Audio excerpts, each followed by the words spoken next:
哇！太誇張啦呢間，點解咧？首先啊，我要俾大家感覺下，望一望呢邊，正呢個套視咧，你唔好睇先，因為我驚你睇完過後咧，即係你覺得哇！燈飾咧，即係都係我第一次坐響盞燈下邊嘅。好啦，咁今集咧，我要帶大家睇嘅咩咧？同樣係響呢個安達曼島 Andaman Island。咁啊，後邊呢個咧係之前佢哋好早嘅時候 launch 咧，就一掃而空嘅一個項目嚟嘅。咁依家我哋就入去睇下，佢有兩個開售咗嘅呢個樓盤。好啦，咁呢兩個樓盤咧，一個咧就叫做 The Lume， 另一個咧就叫做The Maris。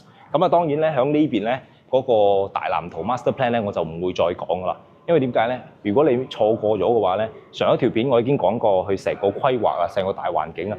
咁你可以撳翻上邊條 link 咧，或者喺下邊嘅 description 裏邊咧，你就可以睇翻我之前去講過佢成個規劃究竟會係點樣樣嘅。好啦，咁嚟到呢度咧，首先第一個咧，去比較 high range 嘅呢個項目咧，就叫做 The Lume 啊。咁 The Lume 嘅呢個項目咧，基本上佢都係永久業權嚟嘅。咁呢個永久業權嘅呢個單位咧，佢就會係好低密度，因為咧佢3.16個 acres 裏邊咧。佢只有261戶啊！咁佢成個結構係點咧？佢樓高咧就有49層，而最高嗰兩層咧就係呢個天台嘅呢個 facilities。咁啊，上一條片我有講過啦，喺個海岸區裏邊咧，其實係呢個純住宅區嚟嘅。咁佢有啲地屋啦，然之後有啲高樓，而唔同嘅地方咧就係佢冇個商業區嘅。亦意思係話咧，喺下邊嗰邊咧，其實就係冇啲零售嘅單位，所以咧佢要步行出去咧。你先可以買到嘢嘅，係或者去食嘢。咁喺下邊咧，其實4樓以下咧，佢就會係有一個呢個叫做停車位啦。咁喺下邊有2層嘅 Basement 1、2嘅停車場嘅。咁每個單位咧就依據你唔同嘅呢個戶型咧，就配送唔同嘅呢個車位。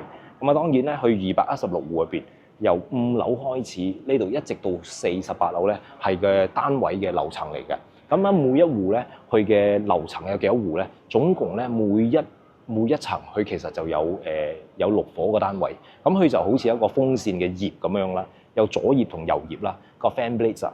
咁呢個左葉同右葉咧，其實一塊葉咧就有3個單位，即係面向西北，又或者係面向呢個東南嘅位置嘅方向嘅，係啦，冇錯。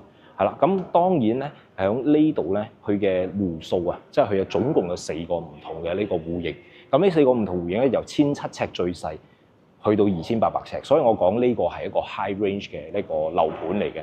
然之後咧，好中意佢啲容色啦，因為呢度之後咧會有35%咧，喺成個發展裏邊咧係會有呢個綠化嘅呢個環境。然之後再配搭個綠色同埋呢個好似木色咁咧，去好突顯出呢種大自然嘅一種感覺。好啦，基本上咧呢個我哋就講完啦。咁啊，事不宜遲啦，唔講咁多，我哋依家咧就睇下佢嘅示範單位啦。2間咧就係呢個 The Lume 啦，亦都係嗰個 high range 嘅嗰座低密度嘅261戶嘅。咁呢個係 D 戶型2800尺，呢個唔係最大，呢個係最大嘅喎。點解我哋睇最大先嘅？好啦，哇！黐咗線啊！哇，太誇張啦呢間，點解咧？首先啊，我要俾大家感覺下，望一望呢邊。OK， 再翻嚟望翻我呢邊，係咪好長嘅走廊？再望呢邊，跟住好啦，我哋閂翻道門先。我哋先去邊度睇咧？我哋先去呢度，呢個就好似人生嘅十字路口咁啊！究竟你要行邊邊啊？十字路口，咁啊去嗰邊啦。喺入嚟咧，你可以睇到個走廊，哇，太正啦！呢間屋 ，OK。首先經過咧係一個好大嘅廚房，哇！呢個難怪係叫做 high range 啊！呢個單位嘅格局咧，真係好多人心目中嘅夢寐以求嘅呢個 dream house 啊！睇唔睇到啊？哇！首先係響呢邊一個咁大型嘅廚房啊，有咩辦法咧？唔日日翻屋企咧，即係有咁靚嘅廚房。可以同屋企人同心愛嘅老婆喺度一齊預備食物，哇！呢個係好正嘅一樣嘢。咁啊，頭先我哋睇到咧 The Lume 咧，佢咧就有2個 blade 啦，一個 fan blade 係咪似嗰個我哋所謂嘅風扇嘅嗰個葉咧？咁一邊咧就三戶，另一邊咧三戶。咁中間咧其實就係佢嘅呢個所謂嘅電梯 lobby。咁啊分開咗，你唔會遇到你嘅呢個就嘛鄰居啊，你啲鄰居，因為你入嚟呢度得三戶，咁過去三戶好 private 啦，係咪啊 ？OK， 咁呢個係 D 戶型，D 戶型一層咧，我哋睇到係得一戶嘅咋，一層係得一戶嘅咋。哇！呢個中島 Island 十分之大，我可以同時間幾個人一齊預備食物，亦都係變成一個，呢個唔係餐台，我諗住變成餐台，原來嗰邊仲有個餐台，右邊咧就係冰箱，然之後有焗爐同埋有個microwave 喺度，電微波爐。然之後我後邊咧就有個 dishwasher 係嘛？係啦，咁呢度有一個 dishwasher， 睇唔睇到？呢個就係頭先 Maris 冇嘅 high range 先有嘅。然之後呢邊就有個落地櫃啦，非常正。我最中意咧就係佢響廚房裏邊都仲可以裝冷氣，正啊！呢樣嘢落地啊！咁我哋睇下呢度先啊！咁呢度咧，呢樣嘢我覺得一定要有嘅，因為呢個廚房係叫做乾廚房啦。入到嚟呢度就係濕廚房，而濕廚房咧就真係去預備食物、油煙、煮炒會濕嘅地方啦。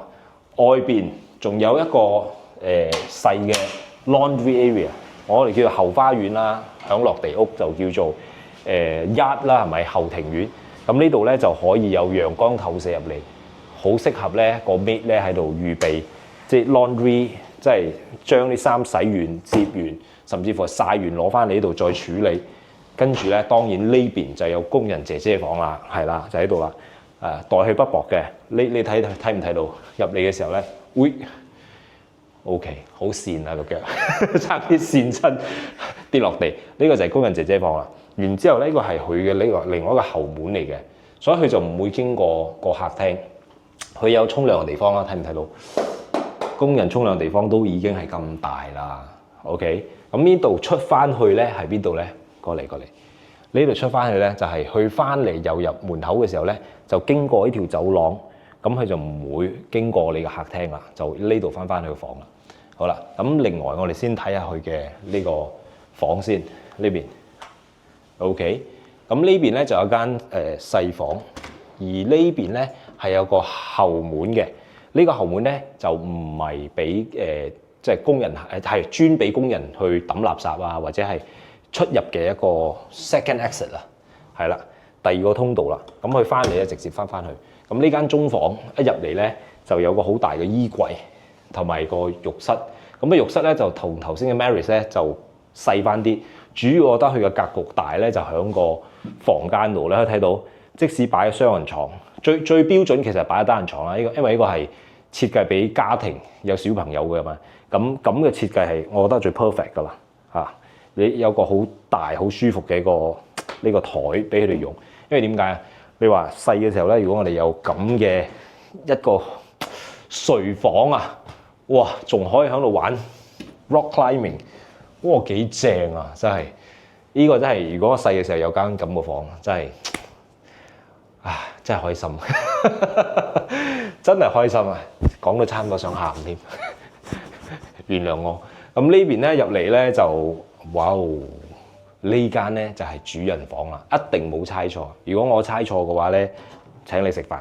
因為點解？一入嚟嘅時候，佢嘅衣櫃轉個彎入嚟咧，就有間好大嘅。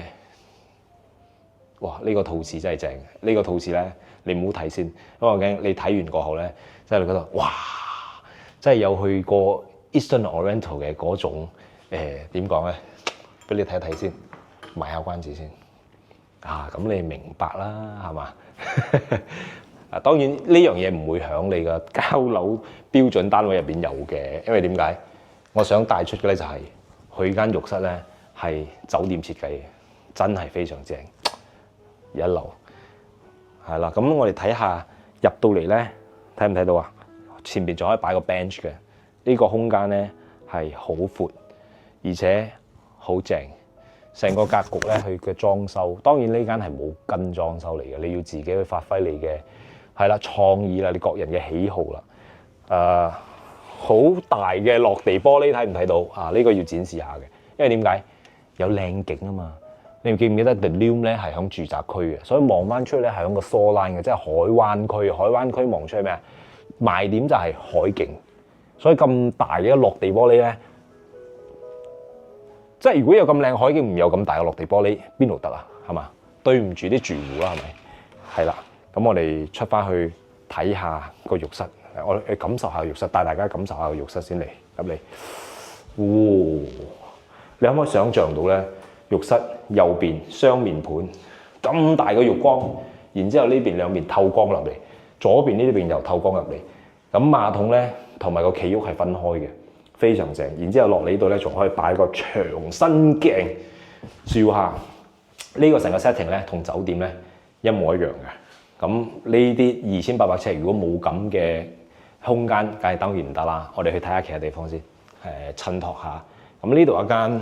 每間房都有自己嘅廁所嘅，每間房都有。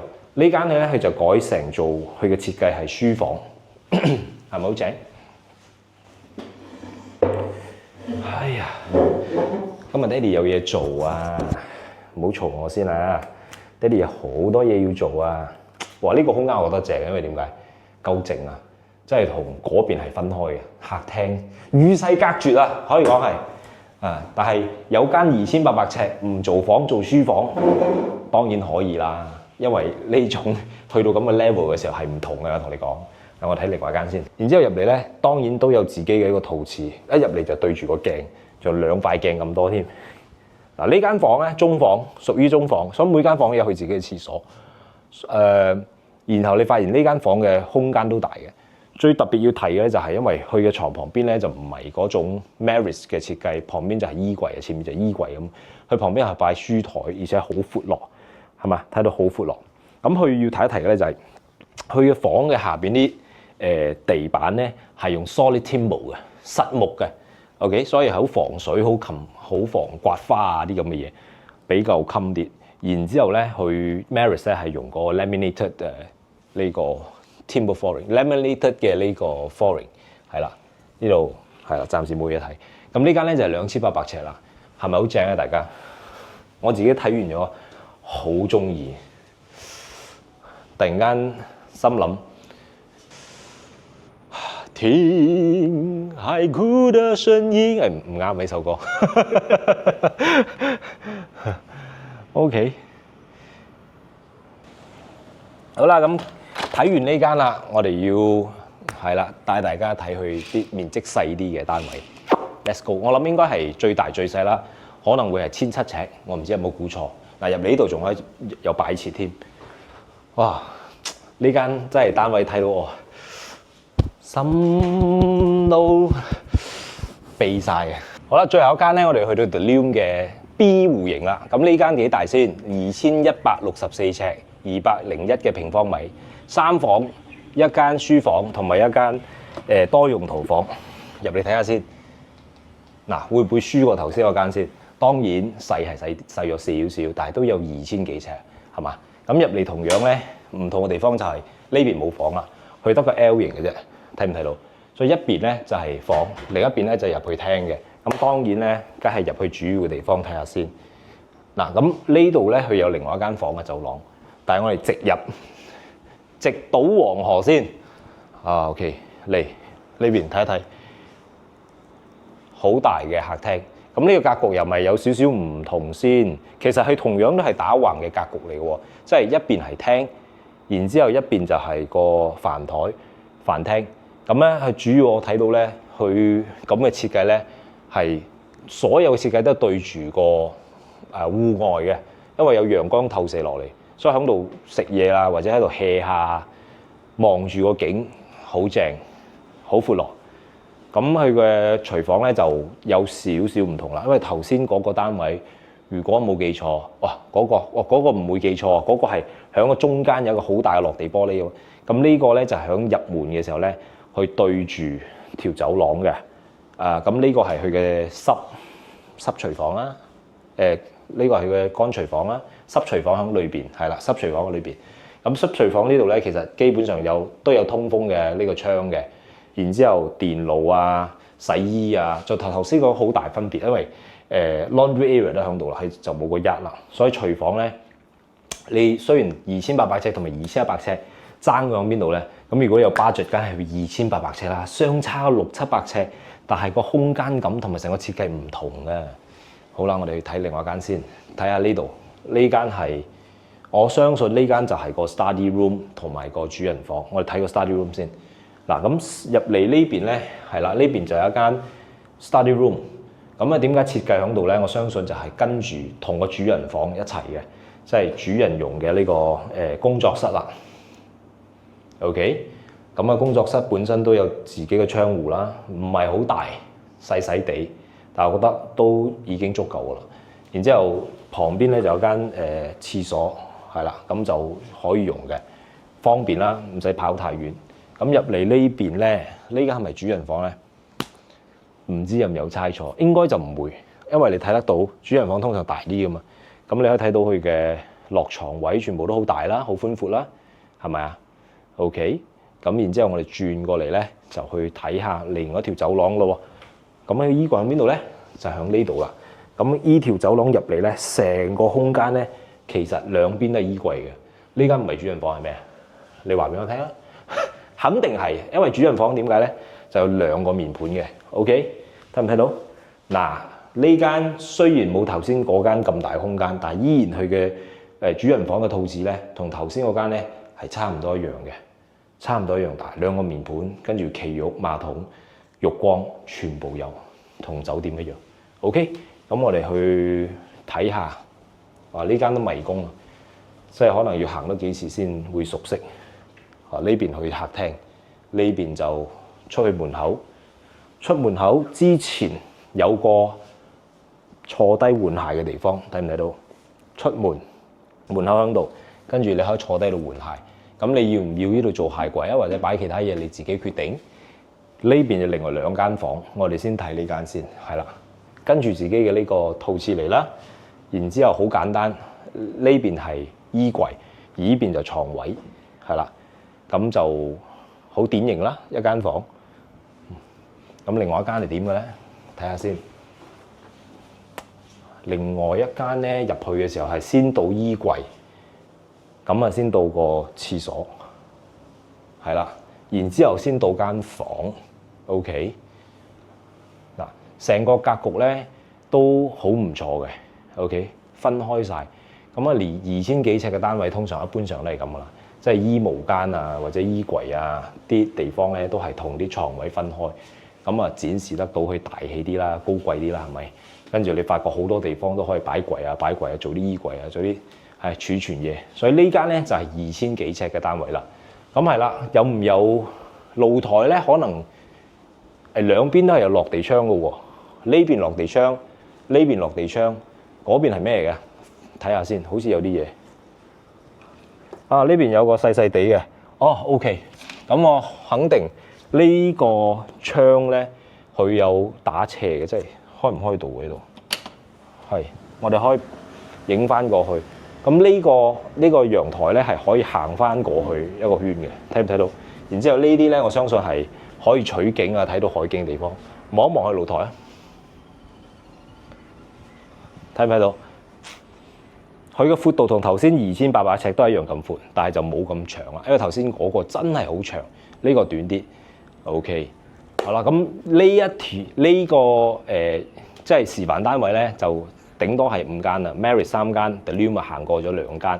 咁當然佢哋加埋咧有8個唔同嘅戶型，係啦。咁價錢啊嗰啲啊，喺呢度我就唔講啦。